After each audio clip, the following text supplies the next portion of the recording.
Yeah, I think my wife and I both have grown through this experience. I think it's one thing to read the book and try to process it, follow some of Pastor Warren's principles.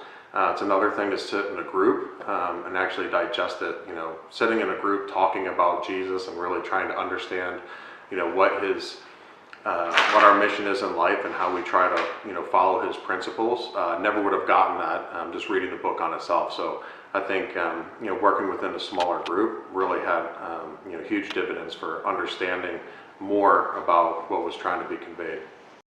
Yeah, so I actually have grown a lot through the experience. Whenever I first started, I didn't know that I didn't want to really be a part of the small group. I signed up to help out with the campaign in general. And so I was thinking about every way in the book not to participate.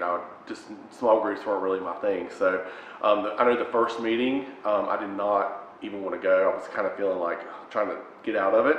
The second meeting, our group really had a lot of important discussions, a lot of important conversations that were beyond the scope of the small group. We were sharing with each other about a lot of important things. And then by the third meeting, I was really looking forward to going to the small group meetings. I think the biggest surprise is just the apprehension leading up to starting the group.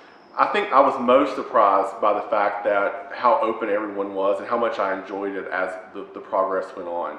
I didn't expect to enjoy it as much as I did. I'm not really one to open up a lot in public and with other people.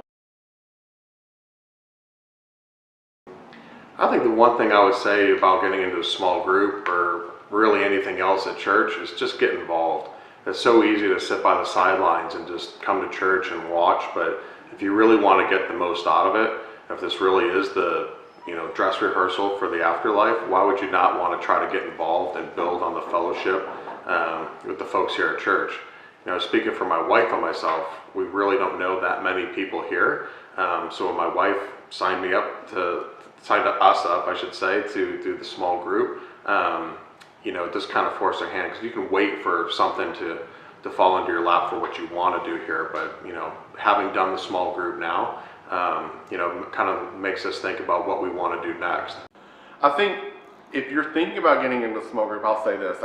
Whenever I was in college, I had a college professor that made us at the beginning of the semester write our names with our left hands.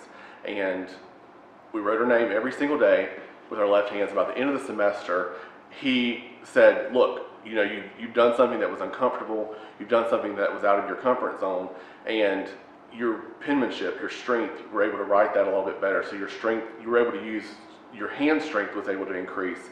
So I think going through the small group is very similar to that. It was something outside of my comfort zone, so it was able to strengthen my spiritual strength.